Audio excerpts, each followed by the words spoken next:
1979-80 मायथाइनिफ्रायनो चिरां जिल्लानि सिङाव थानाय हाथिसार ओनसोलनि थागिबिफोरा गोबां दैनि जेंनाजों मोगा-मोगि जाबोनो गोनां जादों।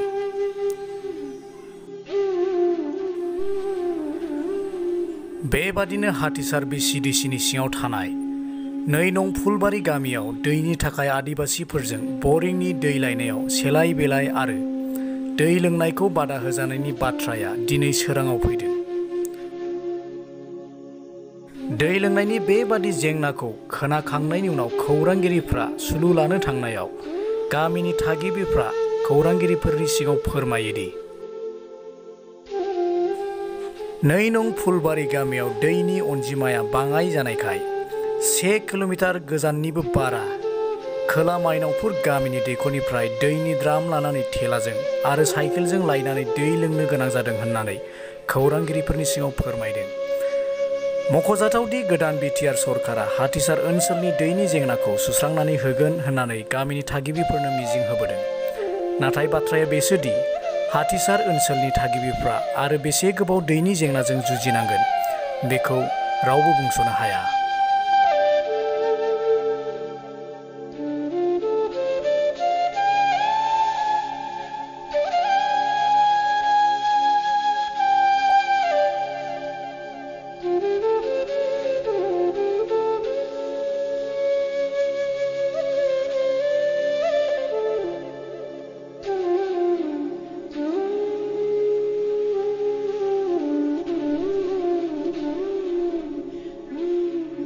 नंगौ नोंनियाथ' दैनि बहुत बे ओनसोलावहाय प्रब्लेम।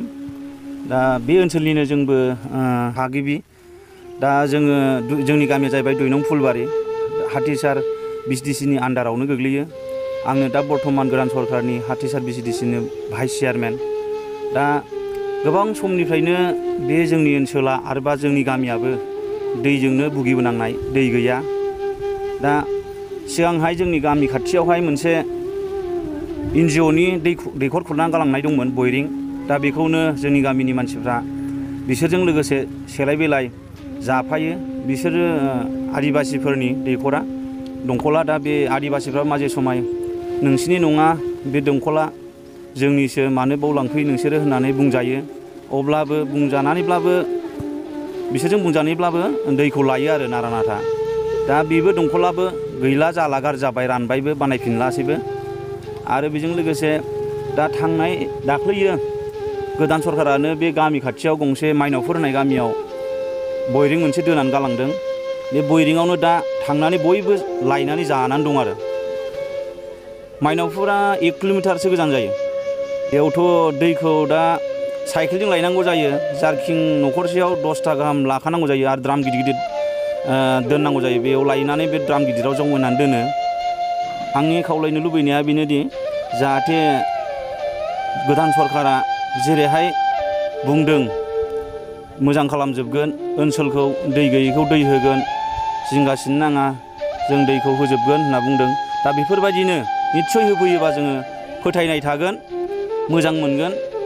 सिगाङाव थांनाय MCLA इलेक्सनाव सारा बुंलांदोंमोन, EM सारा, एबाराव बयरिं खुरना होफैजोबगोन, गामि गामि बयरिं खुरना होनाय जागोन होननानै बुंदोंमोन। दा नंगौ होफैदोंबो, 11 खान खुरखांबाय, नाथाय माखासे गामिया मोननो हायाखै। उनाव खुरबावगोन होनदों, नाथाय दिनैसिमबो मोननो हायाखै आरो मोननो मोनाखै। हरोब्लाबो थाबैनो जाहाथे सारमोनहा ओनसोलखौ नायनानै, खस्थ'खौ नायनानै थाब हरोब्ला मोजां जागोन होननानै आं बेखौनो सरकारनिसिम दाबि जनायो बा रिकुवेस्ट खालामो आरो। जोंनाथ' बे 2 नं फुलबारि, बे जोङो दादगारि हाथिसार माबानि प्राइमारि BCDCनि जों आन्डाराव आरोखि, माने 5 किल'मिटार जों आफाङाव जायो। जोंनावथ' दा बर्थमान दैयानो बिराद हांखार। माने दैखर दंमोन, दैखराथ' रानजोबो। दा दंखल नै सारा EM सारा दाख्लै बुंलांदोंमोन इलेक्सननि सिगां दंखलखौ जों दोना होफैगोन आरो लामा सामा माबाना होगोन, मावना होगोन होनना बुंदों। दिनैसिम गैया। सिगाङावथ' जों बिदिनो बैयाव खाथियाव बे NGOनि खुरनाय दं सावथालफोरनियाव, जों बेहायनो रोगाना जायोमोन आरो। ओमफ्राय दा बेबो राननानै दं। ओमफ्राय बिनिफ्राय मथा मथि 1 किल'मिटार बायदि जायो आरो। बहुद दिगदार। दायो जों माखासे हाजिरासो होनानै रोगाहैयो सावथालफोरखौ। 10 थाखा जारकिन लायो मोनसेयावनो। उफाय गैया माने न'खरफ्रामबो साइकेल थानांगौ साइकेलजों रोगायो साफा सानै बिदिनो जायहा न'खराव सानै साथाम दं बिसोरो बिदि रोगायो आरो जायहा माबा साइकेल गैया बिसोर माने बायनांगौ जाना फैयो बिदि आरो सरकारा मा बुंनो माने बे दाखालि बेबायदि बुंनाय हिसाबै माने जों आसामोन आरो दैखौ माने दासिमबो खुरफैयाखै माने सोब गामियावनो बिथिङै दादगारिथिङै खुरजोब्बाय मोनलोंगासिनो दं दा जोंनियाव मानि थाखाय लेट जाखो जों बेखौनो बे सारनिसिम